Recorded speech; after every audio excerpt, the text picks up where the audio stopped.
Hey, what's up, everyone? Back for another baseball video. We're looking at the Tuesday slate. We have a nice slate on Draftkings. 9 games. Fanduel has I think a couple more than that, 11 or 12. So let's get started. It'll be another busy slate. As always, appreciate to hit the like on the video and subscribe if you've not already. Yesterday had some good plays and then some bad plays, which kind of sucked. The hitters have been letting me down a little bit to start off the year, at least the last 3 days. So hopefully today they come through. And if you thought yesterday's pitching slate was bad, then today's might be even worse. At least you have an ace today, but that ace might only go a couple innings. So it's going to be another adventure, but let's get started. So appreciate all the love you guys have been showing on the videos. Hopefully they've been helping you. I just hope that today we have a great day on both sides. So let's start by looking at the Fantasy Labs, looking at some of the totals and stuff like that. So the Milwaukee Brewers are facing off against Derek Holland. They got their bats going very late last night after I fell asleep. But Braun with a double tied the game in the ninth. They're facing another bad lefty, Derek Holland. Braun is 4,000. Avi Garcia is 4,000. Here has 4,300. I think they look okay today. I probably won't. They're not my favorite stack, but they're definitely going to be on my radar. Josh Lindblom, on the other hand, I think you could play him in some tournaments. He's 5,100. He was a Korean baseball MVP last season as he pitched for the Doosan Bears. He went into KBO, been playing some KBO before baseball started. So he looks like he can pitch pretty well and he can go pretty deep into this game. I read a report that he said he can go about 90 pitches. Don't know if they'll actually let him throw 90, but maybe 80s would be fine at that price point for sure.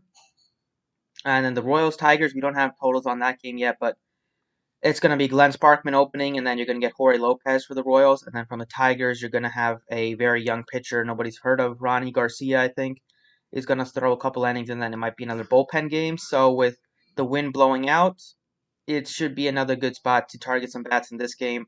And the Royals, they have some good hitters. Nobody wanted to play them in the first series against that killer three-man that they faced from the Indians with Carrasco and Clevenger and Shane Bieber, but now they're facing the Tigers pitchers, so who are just so bad. So I think they look good. The prices are very good on both sides. Like Salvador Perez should never be $2,800. He's one of the best hitting catchers in baseball. And then we also have no total on the Mets and Red Sox game, but both of these teams should have decent totals. The Red Sox been facing another lefty. Could look at JD Martinez again, 5,300. Kevin Pillar, 3,300. They look very good. And then on the Mets side, you have Pete Alonso and Yoenis Cespedes, probably my favorite plays. The Twins are facing Carlos Martinez. He was a closer for the Cardinals last year. Now he's going back into the starting rotation. I'll look at some of I like the Twins as a stack. I don't know if they'll be my favorite, but they're cheap. Like all the hitters are below 4,500, the main hitters, and then you have Mitch Garver at 48. But the top five are all under 4,500, and they all have so much power. So you can fire up the Twin stack if you want. I'm not interested in stacking anybody from this game, the Rangers game, really.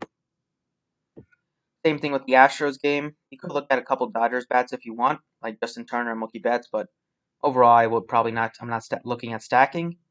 I love the Angels stack today against bad lefty Sheriff Field. You have Mike Trout is tremendous against lefties. Justin Upton has a bunch of power, and now that they're getting Rendon back, that just makes the stack so appealing for them.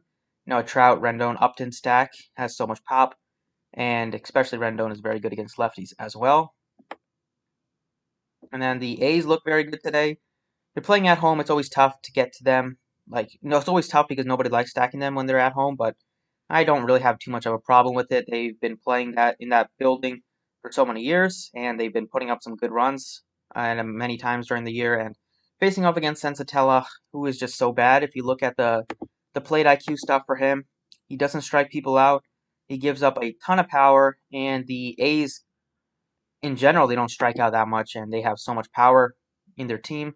So if we look at Sensatella at a 5.31 xFIP, just a 13% K rate, that's not going to get it done at any level. Nonetheless, the big leagues over a 200 ISO, given up to lefties. The righties hit him pretty well as well, and he just really throws his fastball a lot. And these A's crush the fastball as you kind of would expect.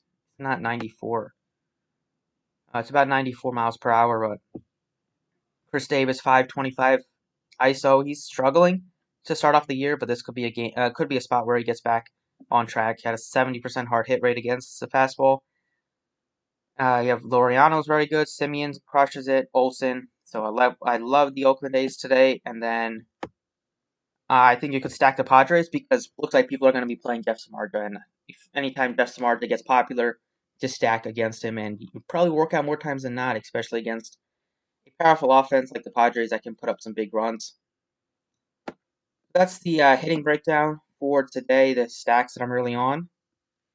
At pitcher, it's another ugly slate at pitching, especially when you have Homer Bailey at $9,000. You kind of just know it's going to be a bad pitching slate. I think Gibson is probably the guy that I will start off with. It would be Walker Buehler, but you know with Dave Roberts, he doesn't like to throw his studs very deep into the game, and especially with Walker Buehler, he only got up to like 2 innings. He only pitched 2 innings Friday, so don't know how many he's going to go, maybe 3 or 4 if we're lucky. But Gibson against the Diamondbacks, he has decent strikeout stuff. He struck out 161 in 161 innings. He walks a decent amount, but in general, he's going to have big games. He's going to have some down games. But I feel like he can get the job done more times than not, especially when there's just not that many options today.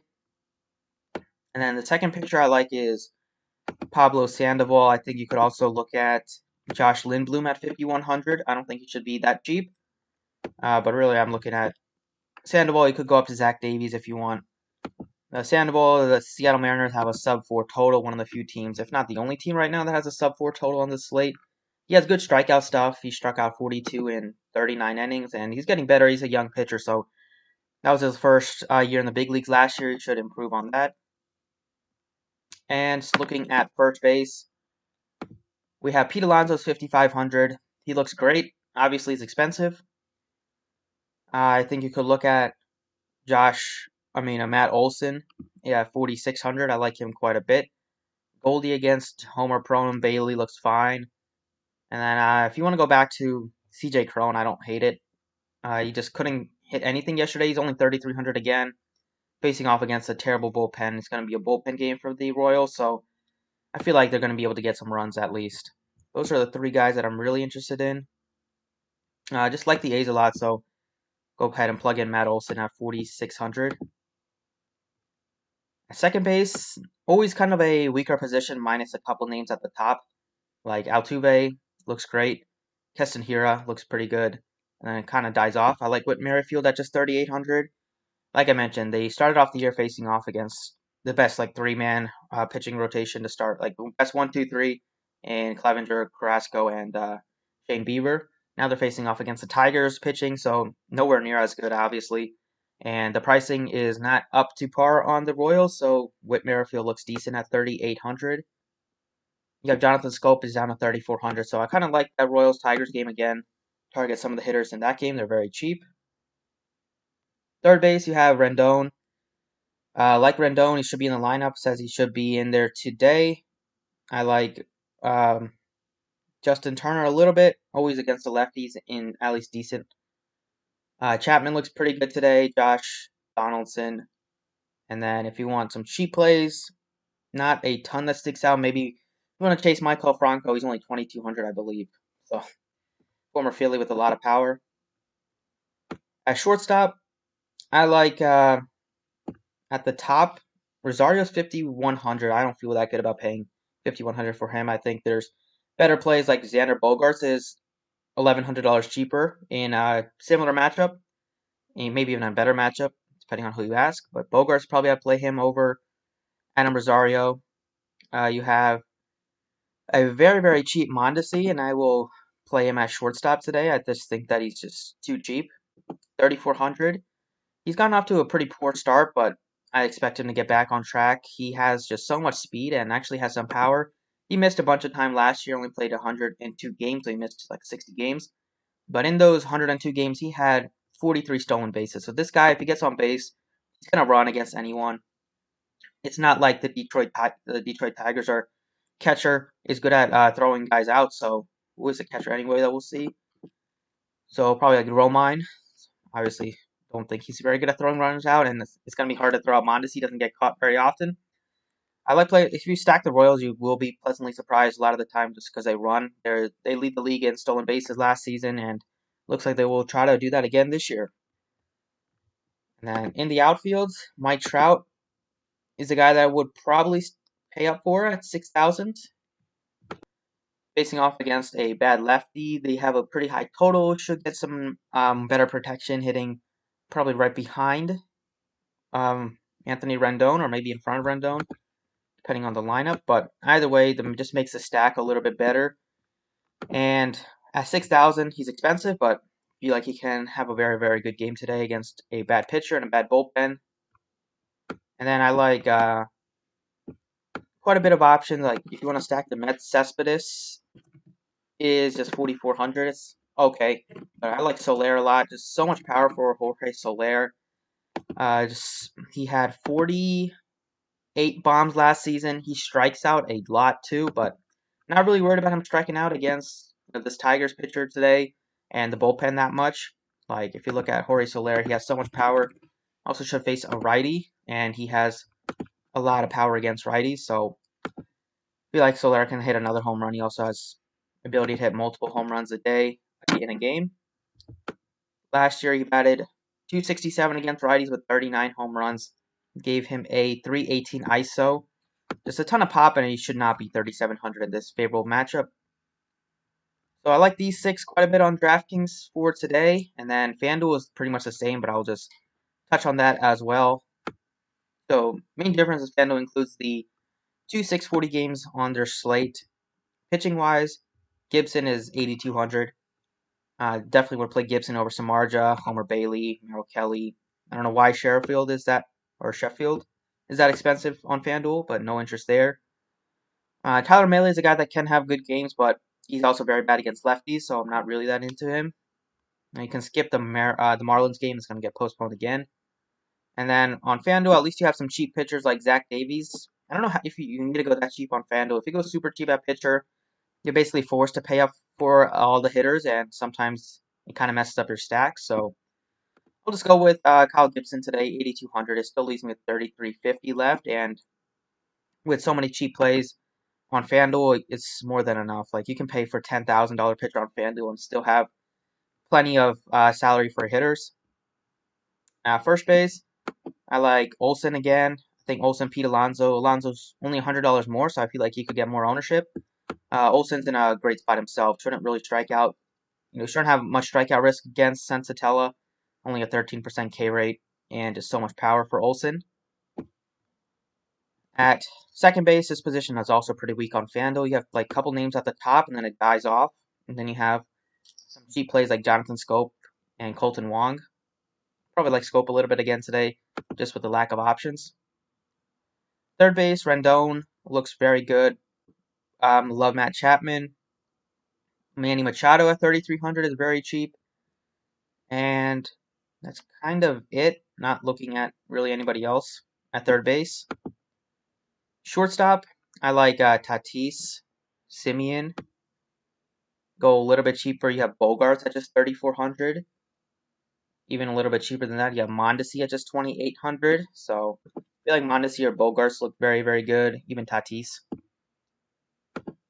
In the outfield, we'll be paying up for Trout again on both sides. Yeah, JD Martinez against a lefty. And Soler's a little bit more expensive on FanDuel, but it's not, killing you at 3,600. Laureano looks very good at 3,300. And if you want to stack them, with Merrifield at just 3,000, looks pretty good too. Upton, 2,900.